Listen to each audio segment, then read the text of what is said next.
नमस्कार साथियों। आज इस learn and grow with aspirant के यूट्यूब प्लेटफॉर्म पे आपका स्वागत है। आज से हम एक बहुत ही इम्पोर्टेंट सीरीज़ स्टार्ट करने जा रहे हैं जो कि आपकी रहेगी एसएससी रेलवे और एसएससी रेलवे और अदर जो भी आपके कॉम्पिटिटिव एग्ज़ाम रहेंगे उसके लिए बहुत ही ज़्यादा हेल्पफुल रहेगी। बेसिकली ये सीरीज़ मैंने इसलिए स्टार्ट की है क्योंकि लगातार आपके एग्ज़ाम आ रहे हैं। रेलवे का एग्ज़ाम आने वाला है, 2026 का नोटिफिकेशन रेलवे का आ चुका है जो कि 21 तारीख से फॉर्म भरे जाएंगे। एसएससी का कैलेंडर भी जारी कर दिया गया है। तो बहुत सारे ऐसे स्टूडेंट हैं जिनको तैयारी करनी होती है और एग्ज़ाम की तैयारी करनी होती है जिसमें जीएस का बहुत इंपॉर्टेंट वेटेज होता है। इसके लिए मैंने आज से ये सीरीज़ आपकी स्टार्ट की है जिसमें आपके टॉप 25 पॉलिटी के क्वेश्चंस को मैं लेके आया हूँ और ये सीरीज़ आपकी कंटिन्यू रहेगी जिसमें मैं जीएस कवर कराऊँगा, आपका polity, history, geography, current affairs, ये सारी चीज़ों को मैं कवर यहाँ पे करने वाला हूँ। तो चलिए आज से इस सीरीज़ को हम स्टार्ट करते हैं। पहला क्वेश्चन देखेंगे तो भारत में सबसे पहले संविधानात्मक सुधार किस अधिनियम में शुरू हुए? तो भारत में जो सबसे पहले संविधानात्मक सुधार ये शुरू हुए हैं आपके 1861 से। ठीक है, इसका अगर मैं बात करूँ इस क्वेश्चन की तो ये क्वेश्चन पहले भी किसी ना किसी एग्ज़ाम में पूछा जा चुका है, एसएससी में और एक बार रेलवे में भी आया हुआ क्वेश्चन है। तो यहाँ पे अगर मैं बात करूँ तो भारतीय परिषद अधिनियम 1861 से भारत में विधायी परिषदों की स्थापना हुई जिसे प्रथम संवैधानिक सुधार माना जाता है। मतलब ये है कि यहाँ पे किसकी स्थापना हुई? विधायी परिषद। ठीक है, ये आपको याद रखना है कि विधायी परिषद की स्थापना हुई और इसे क्या कहा जाता है? इसे प्रथम संवैधानिक सुधार माना जाता है। ठीक है, चलिए नेक्स्ट क्वेश्चन देखते हैं। भारत सरकार अधिनियम 1858 का मुख्य उद्देश्य क्या था? सबसे पहले तो ये लाइन हाईलाइट करिए कि भारत सरकार अधिनियम 1858 का मुख्य उद्देश्य क्या था। ये अक्सर कई एग्जाम्स में पूछा गया है, एसएससी में ये क्वेश्चन पूछा गया है, इसके अलावा आपके पीसीएस एग्जाम्स में भी क्वेश्चन आ चुका है, काफ़ी इंपॉर्टेंट क्वेश्चन है। तो भारत सरकार अधिनियम 1858 का मुख्य उद्देश्य क्या था? तो वो था कंपनी शासन समाप्त करना। ये इसका ऑप्शन हो जाएगा बी। कंपनी शासन समाप्त करने का मतलब ये है यहाँ पे कि 1858 में जब आपका शासन कंपनी के अधीन था, फिर उसके बाद 1858 में ब्रिटिश सरकार ने इस शासन को अपने अंदर में ले लिया और पूरा का पूरा एडमिनिस्ट्रेशन जब अपने अंडर में ले लिया उसके बाद ये की जा रही है। तो कंपनी का शासन समाप्त करने का मतलब ये होता है कि उस समय पे जो शासन था किसका हुआ करता था? ब्रिटिश ईस्ट इंडिया कंपनी का। कब से? 1600 से लेकर के आपके 1857 तक। 1600 से लेकर के 1857 तक यहाँ पे कंपनी का शासन था। इसके अलावा 1857 का विद्रोह भी इन्हीं के टाइम पे हुआ था, आपको भी पता है, 1857 विद्रोह। तो जब 1857 का विद्रोह हो गया तो उस टाइम पे जब कंपनी का शासन हुआ करता था तो ये ब्रिटिश सरकार को ये चीज़ बिल्कुल भी पसंद नहीं आई कि इतना बड़ा विद्रोह हो गया उनके राज में और उन्हें आगे भी शासन करना था। इसलिए उन्होंने क्या किया, कंपनी का शासन वहाँ पर समाप्त करके पूरा एडमिनिस्ट्रेशन अपने अंडर में ले लिया। तो इस क्वेश्चन का ऑप्शन क्या हो जाएगा? Option B. चलिए आगे बढ़ते हैं। भारत परिषद अधिनियम 1892 का मुख्य प्रावधान क्या था? तो भारत परिषद अधिनियम 1892 में आया था जिसका यहाँ पे मुख्य प्रावधान था बजट पर चर्चा। अब बजट पर चर्चा का मतलब क्या है यहाँ पे कि जब 1892 में ब्रिटिश सरकार ने अपना क्या बनाना स्टार्ट किया? बजट बनाना स्टार्ट किया। तो उनको यहाँ पे बजट पर चर्चा करने का जो एक राइट दिया जाता था जिसमें बहुत सारे भारतीय रहा करते थे ब्रिटिश परिषद में, तो वहाँ पे आपको पूरी तरीके से ये राइट मिला नहीं था। तो 1892 का जो अधिनियम आया उस पर ये बजट पर चर्चा और प्रश्न पूछने का मतलब ये होता है कि बजट पे किस टाइप की चीज़ें रखी गई हैं, तो यहाँ पर प्रश्न पूछने और बजट पर चर्चा के लिए प्रावधान रख दिया गया। तो इसका आंसर क्या हो जाएगा? ए हो जाएगा। चलिए नेक्स्ट क्वेश्चन देखते हैं। 1909 का अधिनियम किस नाम से जाना जाता है? तो यहाँ पे चौथे क्वेश्चन की बात जो की गई है, आपके 1909 का जो अधिनियम है वो किस नाम से जाना जाता है? देखिए 1909 के अधिनियम के बारे में मैं कुछ बातें आपसे बताना चाहूँगा जो कि एग्ज़ाम पॉइंट ऑफ व्यू से बहुत इंपॉर्टेंट है। सबसे पहले तो ये है 1909 के अधिनियम में कि 1909 के अधिनियम को मार्ले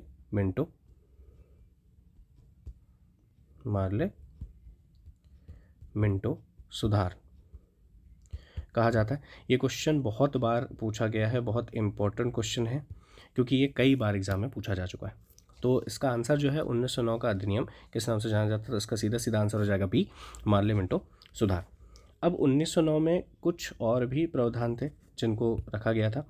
तो यहाँ पे क्या कहा जाता है, इसी को क्वेश्चन को अलग तरीके से पूछ लिया जाता है कि पृथक निर्वाचन किस अधिनियम में लाया गया था। पृथक निर्वाचन किसके लिए, मुस्लिम। तो मुस्लिमों के लिए पृथक निर्वाचन कब लाया गया था, तो 1909 में मार्ले मिंटो सुधार के तहत ही इसे लाया गया था। चलिए नेक्स्ट क्वेश्चन देखते हैं, पृथक निर्वाचन प्रणाली किस अधिनियम से शुरू हुई। अब यही क्वेश्चन देखिए घुमा के पूछ लिया गया है। ये क्वेश्चन आपके एसएससी 2024 CGL में पूछा गया क्वेश्चन है। एक सेकेंड,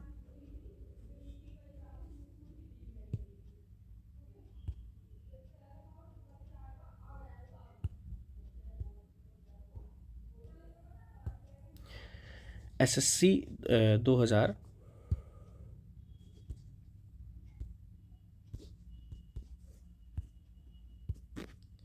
2024 में पूछा गया ये क्वेश्चन है कि पृथक निर्वाचन प्रणाली का किस अधिनियम से शुरू हुई। तो ये है आपका 1909।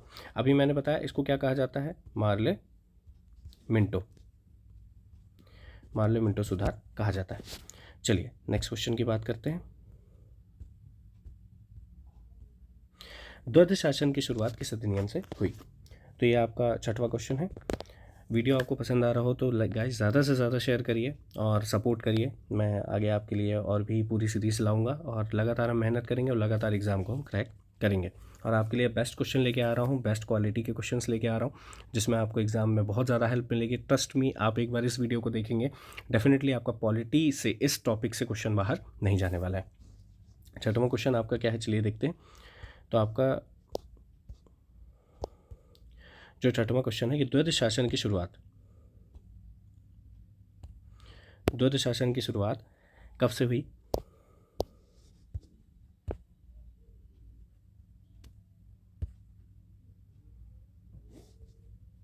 द्वैध शासन का संबंध किससे था।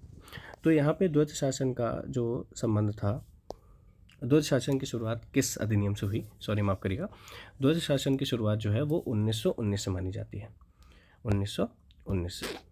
तो इसका आंसर हो जाएगा बी। द्वैध शासन का मतलब ये होता है कि दो तरीके के शासन यहाँ पे स्थायी रूप से रखे गए थे, जिसमें आपका एक केंद्र में और एक प्रांत में। तो यहाँ पे द्वैध शासन की शुरुआत कब से मानी जाती है, 1919 से मानी जाती है। चलिए नेक्स्ट क्वेश्चन देखते हैं, द्वैध शासन का संबंध किससे था। तो जो द्वैध शासन का संबंध था वो बेसिकली इसका आंसर हो जाएगा सी, प्रांत से। द्वैध शासन का संबंध किससे था, प्रांत से था। तो यहाँ पे प्रांतों को एक तरीके से इसका एडमिनिस्ट्रेशन अच्छा करने के लिए द्वैध शासन लाया गया था कि प्रांतों में ज़्यादा से ज़्यादा डेवलपमेंट किया जा सके, प्रांतों को ज़्यादा से ज़्यादा बढ़ावा दिया जा सके, जिसमें उनमें एक स्थायी अनुभव की बहुत कमी हुआ करती थी। तो वहाँ पे अलग अलग एग्जीक्यूटिव्स को जो है लाया गया, जिसमें आगे की चीज़ों को बनाया जा सके। तो द्वैध शासन का संबंध किससे था, ये था आपके प्रांत से।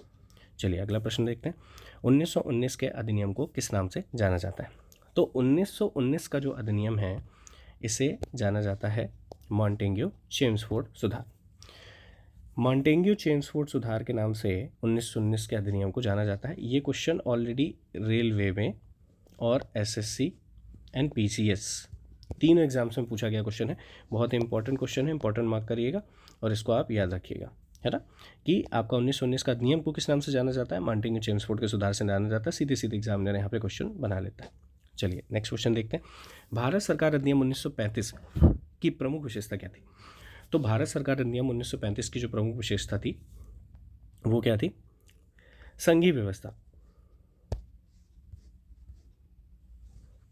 क्या थी यहाँ पे, संघीय व्यवस्था। देखिए संघीय व्यवस्था की अगर मैं कुछ बात करूँ आपको, तो संघीय व्यवस्था से मेरा तात्पर्य ये है कि संघ की जितनी भी चीज़ें ली गई हैं, चाहे वो आपकी संसदीय प्रणाली है जो पूरी तरीके से किससे आपकी इंस्पायर्ड है, तो वो है ब्रिटेन से। इसका प्रावधान भी किस में आ गया था, भारत शासन अधिनियम 1935 में आ गया था। आपके सिविल सर्विसेज, सिविल सर्विसेज का प्रावधान भी आपके किससे आया था? भारत शासन अधिनियम 1935 में आया था। तो civil services, banks, reserve bank का जो कॉन्सेप्ट है ये भी आपके भारत शासन अधिनियम 1935 से आया था। तो 1935 जो है आपका, ये बहुत ही इंपॉर्टेंट अधिनियम है भारत शासन अधिनियम, क्योंकि यहाँ से ही संविधान की एक तरीके से जिसको हम नींव कह सकते हैं उसकी शुरुआत हो गई थी। और बहुत सारे ऐसे प्रावधान हैं 1935 के जिससे हमारा संविधान मिलकर बना है। तो यहाँ 9वें नंबर का क्वेश्चन का आंसर क्या हो जाएगा? संघीय व्यवस्था। चलिए अगला क्वेश्चन देखते हैं। 1935 अधिनियम में किसे सबसे अधिक स्वायत्तता दी गई थी? तो जो सबसे अधिक स्वायत्तता दी गई थी 1935 के अधिनियम में वो है प्रांत। प्रांतों को सबसे ज़्यादा यहाँ पे स्वायत्तता दी गई थी 1935 के अधिनियम में। चलिए नेक्स्ट क्वेश्चन देखते हैं। संविधान सभा का गठन किस योजना के अंतर्गत हुआ था? तो संविधान सभा का जो गठन है वो कैबिनेट मिशन योजना, कैबिनेट मिशन योजना के तहत हुआ था।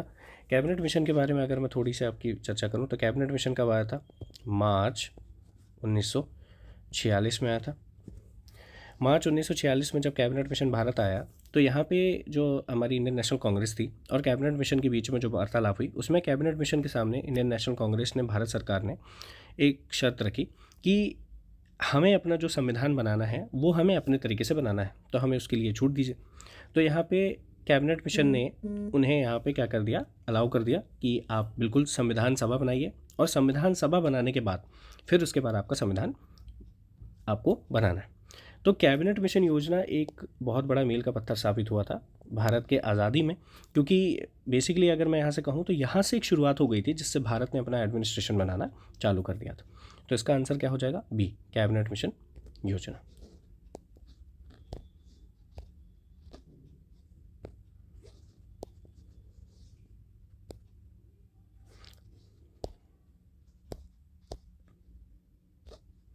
चलिए नेक्स्ट क्वेश्चन देखेंगे। नेक्स्ट क्वेश्चन ये है कि संविधान सभा की पहली बैठक कब हुई थी? तो संविधान सभा की पहली बैठक, ये सीधा सीधा क्वेश्चन पूछा जाता है आपके, ठीक है, एसएससी में, पीसीएस एग्ज़ाम में, इसके अलावा दिल्ली पुलिस में ये क्वेश्चन पूछा जा चुका है। तो इसका जो सही आंसर है वो है आपका 9 दिसंबर 1946, मतलब सी। अब इसका आंसर सी है। 9 दिसंबर 1946 को क्या हुआ था इसके बारे में थोड़ा सा चर्चा कर लेते हैं।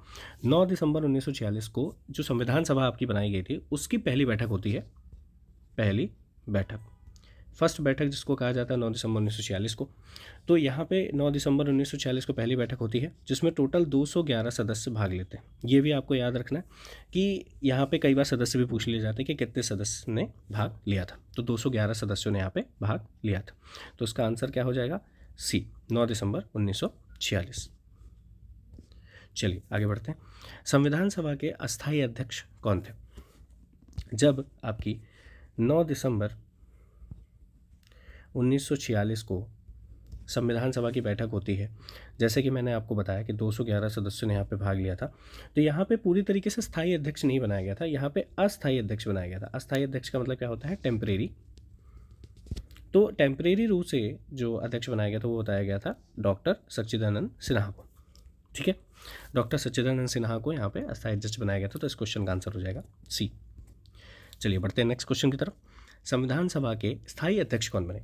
जब आपकी संविधान सभा की पहली बैठक हो गई थी 9 दिसंबर को, 9 दिसंबर 1946 को जब पहली बैठक हो गई थी तो यहाँ पे सच्चिदानंद सिन्हा एसएस, इनको अस्थायी अध्यक्ष बनाया गया था, मतलब टेम्परेरी।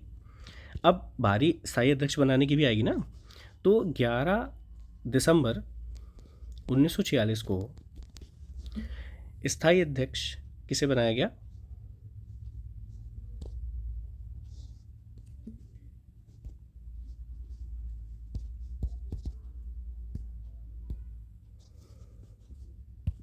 हाँ जी, माफ़ करिएगा। तो संविधान सभा के जो स्थायी अध्यक्ष कौन बने? तो यहाँ पे बनाए गए थे कौन? आपके डॉक्टर राजेंद्र प्रसाद, ठीक है। तो इसका आंसर हो जाएगा सी, क्योंकि इनको फिर 11 दिसंबर 1946 को स्थायी अध्यक्ष बना दिया गया था, किसका? संविधान सभा का। चलिए नेक्स्ट क्वेश्चन की तरफ बढ़ते हैं। संविधान सभा के उपाध्यक्ष कौन थे? तो अगर मैं संविधान सभा के अगर उपाध्यक्ष की बात करूं, तो संविधान सभा के आपके उपाध्यक्ष थे H.C. मुखर्जी। यहाँ पे आपका ऑप्शन हो जाएगा बी। H.C. मुखर्जी को संविधान सभा के उपाध्यक्ष बनाया गया था। ठीक है, ये आप याद रखेंगे, इंपॉर्टेंट क्वेश्चन है, इंपॉर्टेंट मार्क कर सकते हैं आप, कई बार पूछा जा चुका है एग्जाम में। ऐसे क्वेश्चन जनरली पूछ लिए जाते हैं क्योंकि आपका ध्यान यहाँ पे जाता नहीं है। नेक्स्ट क्वेश्चन की बात करूँ तो प्रारूप समिति के अध्यक्ष कौन थे? तो प्रारूप समिति जो है आपकी किसके लिए, किसके प्रारूप की बात हो रही है यहाँ पे? संविधान के प्रारूप की बात हो रही है। ठीक है, संविधान प्रारूप, संविधान प्रारूप की बात हो रही है कि जब हम संविधान बनाने वाले थे तो इसके लिए एक ड्राफ्टिंग कमेटी, ठीक है, अब ड्राफ्टिंग कमेटी भी तो चाहिए होगी ना कि संविधान का कैसा स्वरूप होगा, कैसे उसको बनाया जाएगा। तो ये जो प्रारूप समिति है, ठीक है, इसी को क्या कहा जाता है? आपका ड्राफ्टिंग कमेटी। तो ड्राफ्टिंग कमेटी के जो अध्यक्ष थे वो किसे बनाया गया था? तो यहाँ पे बनाया गया था डॉक्टर भीमराव अम्बेडकर जी को। तो इसका आंसर हो जाएगा सी। डॉक्टर भीमराव अम्बेडकर के बारे में बात करूँ तो डॉक्टर भीमराव अम्बेडकर ने, इनका जो जन्म है वो 14 अप्रैल 1891 को महू कहाँ पर है? मध्य प्रदेश। ठीक है, महू मध्य प्रदेश में 14 अप्रैल 1891 को इनका जन्म हुआ था और बाद में ये प्रारूप समिति के अध्यक्ष बने। और इसके अलावा पश्चिम बंगाल, वेस्ट बंगाल से ये इलेक्शन लड़े और काफ़ी लड़े ये संविधान बनाने के लिए और अनटचेबिलिटी को लेकर के, और इसके अलावा अगर हम दलितों को लेकर के इन्होंने बहुत सारे काम किए। तो इनका योगदान जो है संविधान में अतुलनीय है। तो इसका आंसर क्या हो जाएगा? सी हो जाएगा। चलिए आगे क्वेश्चन की तरफ बढ़ते हैं। संविधान सभा में कुल कितने सदस्य थे? और यहाँ पे क्वेश्चन को आपको ध्यान से पढ़ना है प्रारंभ में। ऐसे क्वेश्चन में कई बार आप क्या होते हैं, घूम जाते हैं, आप जल्दी जल्दी में मार्क कर देते हैं। मुझे लगता है कि बहुत सारे स्टूडेंट्स को यहाँ पे लगेगा कि इसका आंसर 292 होगा, लेकिन यहाँ पे ऐसा नहीं है। यहाँ पे जो इसका सही आंसर है वो है 389, क्योंकि प्रारंभ में अगर मैं बात करूँ स्टार्टिंग में तो 389 मेंबर ही थे। फिर उसके बाद देसी रियासतों को सीट देने के बाद और यहाँ पे जो अलग अलग प्रांत थे उसकी सीट हटाने के बाद जो आपके जो फाइनल इलेक्शन होते हैं वो 292 सीटों पर होते हैं, क्योंकि देसी रियासतों ने अपना नाम वापस ले लिया था। इस वजह से देसी रियासतों ने तो चुनाव लड़ा नहीं और यहाँ पे फिर जो सीट बचती हैं उनमें चुनाव होने थे। तो यहाँ पे सबसे पहले आपको क्या ध्यान रखना है कि यहाँ प्रारंभ में पूछा है, तो 389 इसका आंसर सही हो जाएगा। चलिए नेक्स्ट क्वेश्चन देखते हैं। नेक्स्ट क्वेश्चन की बात करूँ तो संविधान सभा में महिला सदस्यों की संख्या कितनी थी? ये बहुत इंपॉर्टेंट क्वेश्चन है, कई बार पूछा गया है। तो महिला सदस्यों की संख्या कितनी थी संविधान सभा में? ये थी 12। चलिए नेक्स्ट क्वेश्चन देखते हैं। उद्देश्य प्रस्ताव किसने प्रस्तुत किया? अब देखिए उद्देश्य प्रस्ताव क्या है? उद्देश्य प्रस्ताव का मतलब ये है कि बाद में हमारा जो एक प्रस्तावना बना है, जिसे हम प्रस्तावना कहते हैं इसे, बाद में मैं आगे इसके बारे में पढ़ाऊंगा आपको कि प्रस्तावना क्या है। तो उद्देश्य प्रस्ताव जो है इसको प्रस्तुत किसने किया था? तो उद्देश्य प्रस्ताव किया था पंडित नेहरू जी ने प्रस्तुत किया था। हम भारत के लोग भारत को एक संपूर्ण प्रभुत्व संपन्न समाजवादी पंथ निरपेक्ष लोकतांत्रिक गणराज्य बनाने के लिए, यहाँ से इसकी लाइन शुरू होती है। इसकी जो भाषा है वो ऑस्ट्रेलिया के संविधान से ली गई है और इसी को आगे चल के प्रस्तावना का नाम दिया गया। तो उद्देश्य प्रस्ताव किसने प्रस्तुत किया था? तो पंडित नेहरू ने प्रस्तुत किया था। आंसर इसका क्या हो जाएगा? सी हो जाएगा। चलिए आते हैं नेक्स्ट क्वेश्चन की तरफ। उद्देश्य प्रस्ताव को कब अपनाया गया? तो अब नेक्स्ट क्वेश्चन आपका आता है कि उद्देश्य प्रस्ताव को कब अपनाया गया। तो उद्देश्य प्रस्ताव को अपनाया गया था 22 जनवरी 1947 को। जब पंडित नेहरू ने उद्देश्य प्रस्ताव दे दिया तो इसे जो अपनाया गया था वो अपनाया गया था 22 जनवरी 1947 को। ठीक है, आइए नेक्स्ट क्वेश्चन देखते हैं। संविधान सभा ने संविधान निर्माण में कितना समय लिया? जब आपकी संविधान सभा बना दी गई थी उसके बाद अब संविधान भी तो बनाना था। तो ये क्वेश्चन अक्सर पूछ लिया जाता है कई बार एग्जाम्स में कि संविधान सभा ने संविधान निर्माण में कितना समय लिया। तो कितना समय लिया?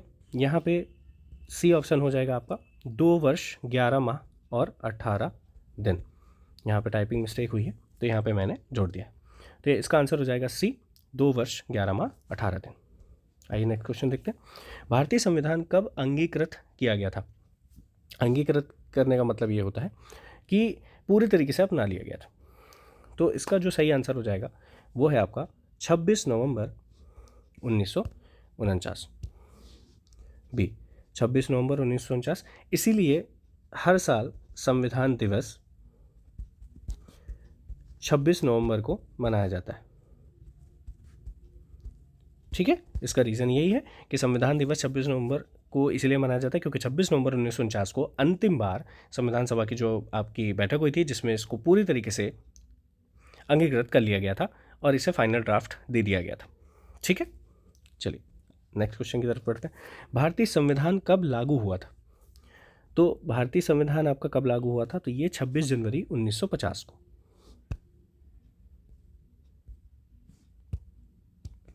26 जनवरी 1950 को भारतीय संविधान को पूरी तरीके से लागू कर दिया गया और 26 जनवरी से ही, ठीक है, हर साल गणतंत्र दिवस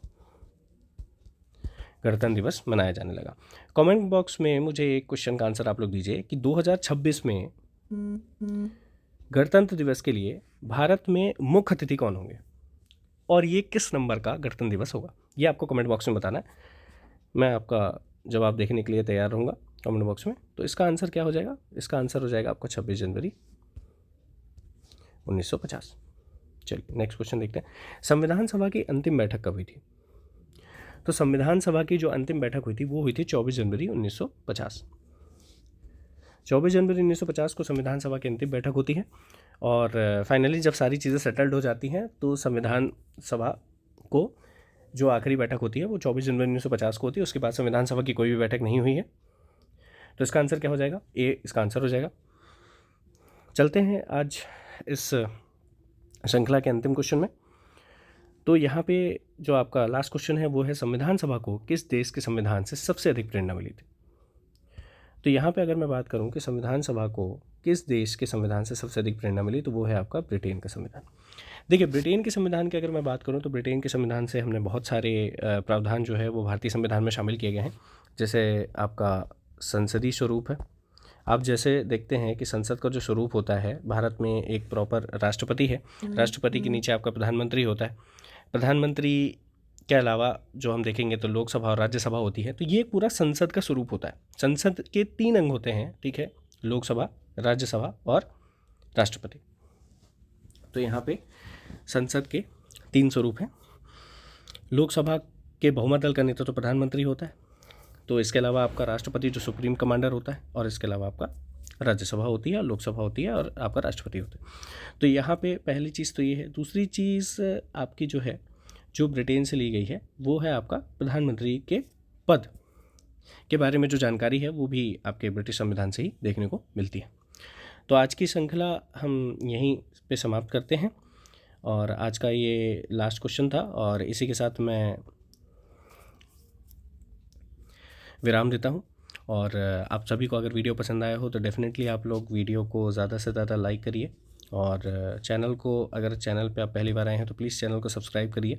ज़्यादा से ज़्यादा सपोर्ट करिए। आपके लिए लगातार ऐसे ही वीडियोस में लेके आता रहूँगा और ये सीरीज़ को मैं कंटिन्यू रखना चाहता हूँ जिससे आप लोगों के एग्ज़ाम के लिए बहुत ज़्यादा हेल्प हो सके और आप ज़्यादा से ज़्यादा स्कोर कर सके। जीएस में आप विश्वास मानिए कि अगर आपने इस चैनल को फॉलो कर लिया और ये सीरीज़ को कंटिन्यू कर लिया तो आपको एक भी क्वेश्चन गलत नहीं होगा। पॉलिटी, करंट अफेयर, साइंस, जो भी सब्जेक्ट मैं आपको पढ़ा रहा हूँ, बस आप अपना विश्वास दिखाइए और चैनल को ज़्यादा से ज़्यादा शेयर करिए और वीडियो को शेयर करिए, चैनल को सब्सक्राइब करिए। Thank you so much.